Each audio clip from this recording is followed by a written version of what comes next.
fascinating, so I gotta get started.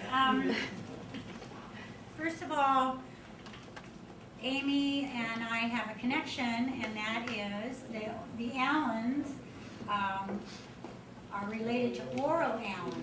Oral Allen was a partner with my grandparents, Cecil and Viola Bays, at the airport. What's now the airport. At that time, in 1936, they'd been there a few years, and they were mining peat. So it was a peat bog, and originally I guess it was a lake many historic years ago, prehistoric years, but it was a peat bog and they were mining peat. So I got some notes because I have to cheat. My sister Bonnie and I went on a real walk down memory lane doing this project, and so that's another reason I want to thank you guys for asking us here, because I learned so much. And the biggest thing I learned was is need to talk with your parents and grandparents while they are still here, and ask them lots of questions. Because I sure wished I had them here to ask questions through this process. My sister Bonnie wanted to be here, but she wasn't able to, and she and I wrote a narrative. It's at the beginning of this album that we made up, and we're giving this to the museum, donating this to the museum. And it includes also Bob Barrett's story, which I brought some of those, copies of those, with me tonight, and they're on the table in the back, and you can sure have one. And Jeannie Barrett, where are you? There you are. Jeannie Barrett is here, and she's the widow of Bob Barrett, who was really the shaker and mover, and probably the main reason we have the airport where it is today. Because here's what happened, to finally get to the story here, is they owned this land and they were mining peat, and there was a group of pilots from the Bremerton area, and you remember now this is the 30s, and flying was fairly new, and there were lots of people who wanted to do it, and you only had to take 8 hours of lessons to get a license to do it, and so it was a real, thing that people wanted. The pilots really wanted an airport over here because the closest one was Boeing Field. That's where they had to fly, and where people had to go to learn to fly was Boeing Field. So one day, someone told Bob Barrett about this land out on the road between Gorst and Belfair, and that it would be probably pretty good for an airport.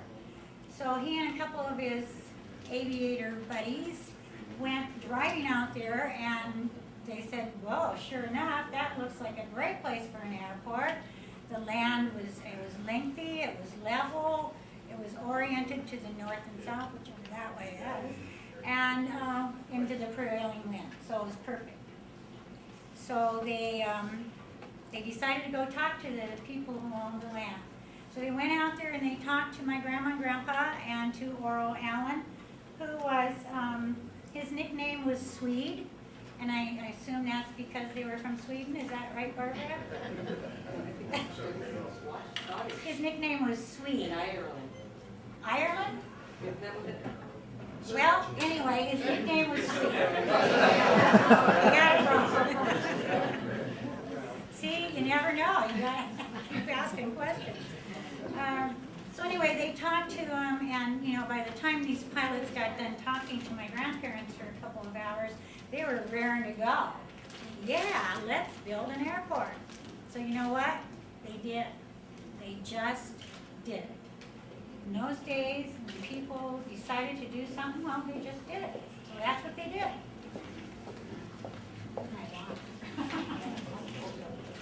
Thank you. Okay, so the very next Saturday after they met with them was October 18th, 1936, and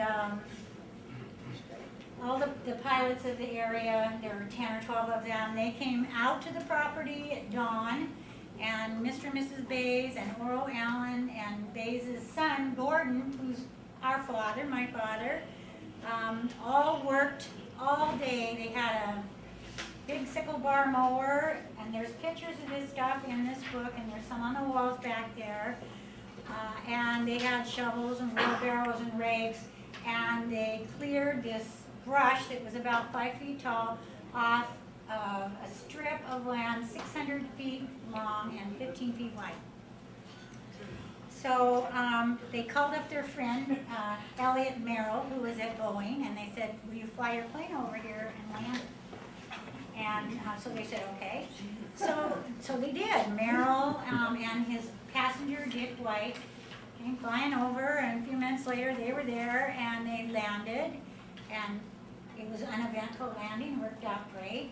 And so then they decided to toast and name their new airfield, and they toasted it with the milk of magnesia.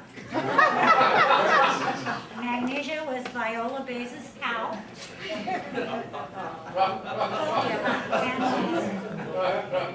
So anyway, they named it Fleet Field, and that was because Merrill's plane was a fleet biplane. Anybody here know what a fleet biplane is? Yeah. Okay, and something I've learned tonight, I've already learned a whole bunch of stuff from people who have come here. Thank you for coming.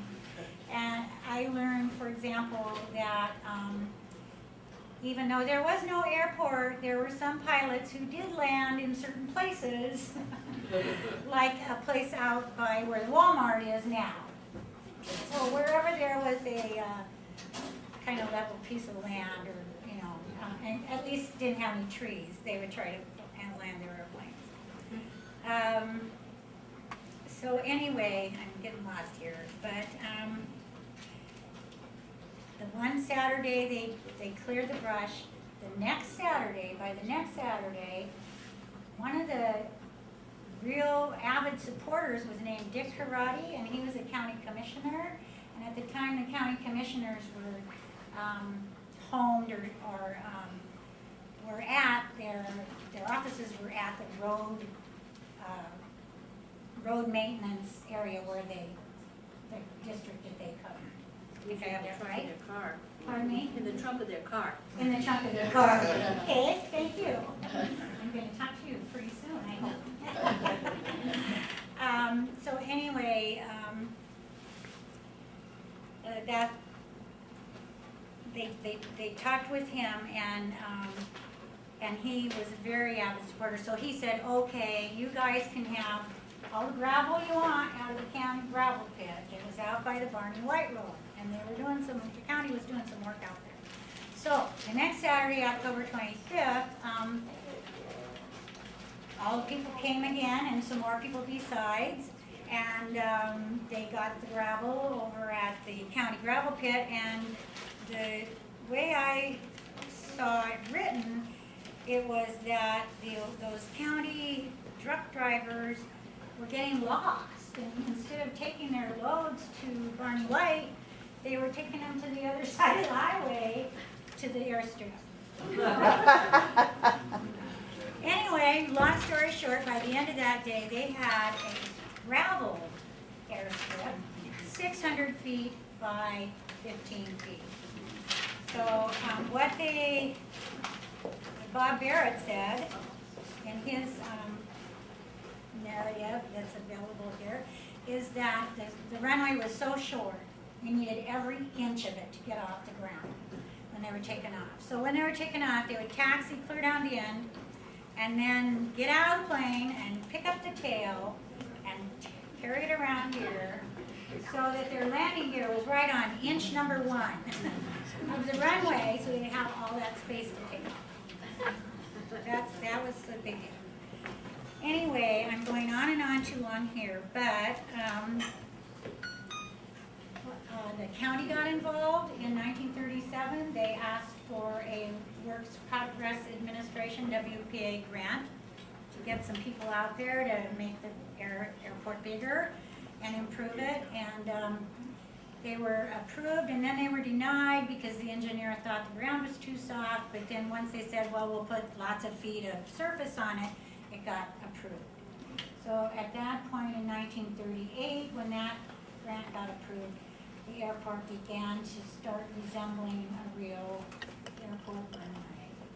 And then in January 1939, the Bazes and Allen deeded the airport, the portion of the land that was the airport in the right-of-way, to the county, Kitsap County, and kept for themselves the rights to concessions and any businesses that would be at the airport. So anyway, they started up a business. The Bays and Allen started up a cafe and a gas station. And there are pictures of it here in this manual. They're pretty cool. There's a biplane on top of the cafe. And the story about that plane is that Tom Eskridge, and there's an Eskridge here. Where are you? He's here somewhere.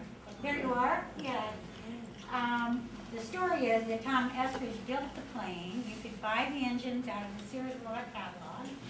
And he built it and he flew it once. And he said he was very lucky to have landed that airplane. And so it went on top of the cafe. Anyway, and I grew up, us kids grew up with all these stories. And one thing that was common throughout is the camaraderie that goes on in the aviation community. It's just incredible. You get two flyers together, and that's it. You got it. They're hangar flying. Anybody ever hear that term? Hangar flying. So we would trek out to the airport all the time with our dad, and we might go flying, but more often we went hangar flying. And I learned so much about the camaraderie that goes on with these folks. And, I'm just going to tell this one story that's not on my list. But when I was a little girl, I remember this is the first notion I had of how the feelings that they have for each other and their stories that they tell. And that is, we went out to the airport and we were going to go flying, and my dad saw one of his friends. His name was George, and I don't know which George it was. I'm sorry, because there were several of them. And he said, "Oh, George, you old bastard." And I thought, gee whiz, that is terrible. He's calling him a bastard. You know, I had no idea that, I mean, that's a bad word, right? And so I thought, gee, why is he doing that? I thought they were friends, and then they threw their arms around each other, blah, blah, blah. And I realized, right, that was just one of those light bulb moments. I'm like, oh, you old bastard. Between them is a term of endearment. And then I'm going to say one last thing. My dad was born in Bays. My mom worked at the cafe when she was in high school, and going to Bremerton High School out at the airport. They married and they flew forever.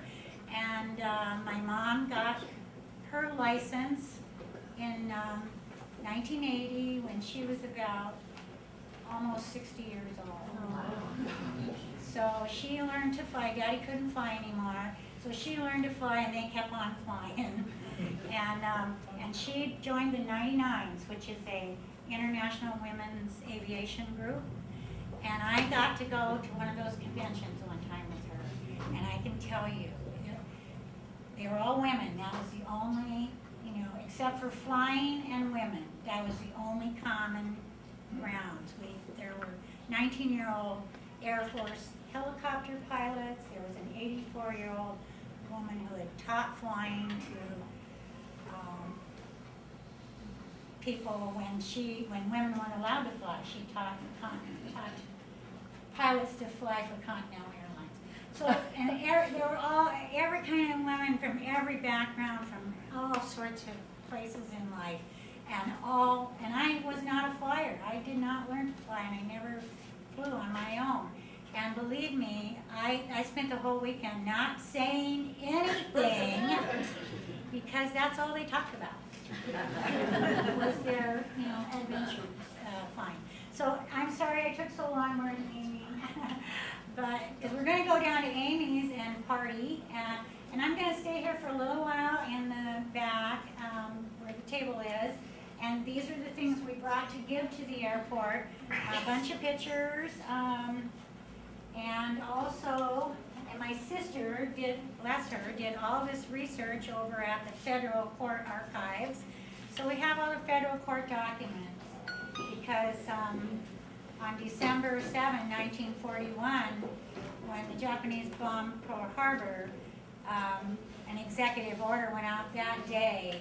All civilian pilots were grounded, and they had to take the propellers off their planes. So the land, of course, was ultimately in condemnation, taken over by the government, who needed the airport to be an auxiliary field for Sandpoint Naval Air Station. So that's what it was all through the war, and then they, of course, made lots of improvements, and then after the war, it became surplus, and I have those documents here, and the county applied for that surplus land and got it. So the county ran that airport then from 1948, when it was deeded to them by the federal government, until 1983, I think it was, when it became for the port of Bremerton to carry it.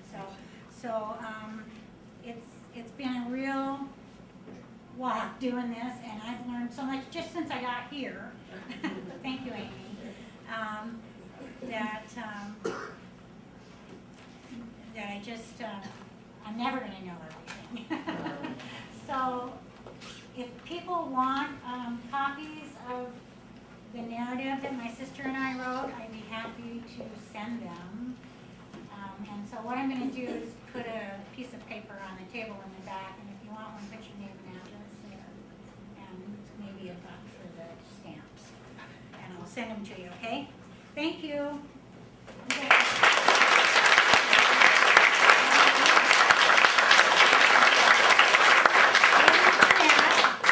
Grandniece of Oral Allen, right? Right. We're going to your place to party?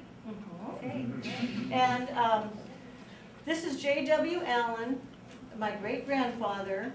And so tonight is special because there is also a photograph like this of my great-grandmother, Maggie Allen. And if you're familiar with all the paintings I've done with women with a hat, 3/4 profile, hat coming up one side, and things flailing out of the hat, it was inspired by a photograph of my great-grandmother, which is at the gallery now, hanging with the show of my paintings with the ladies with the hat. Now I'm donating this to the museum tonight, and also I am donating the photograph of Maggie Allen, and after the exhibit at the end of October, then Maggie will come and reunite with JW, and their home will be the museum.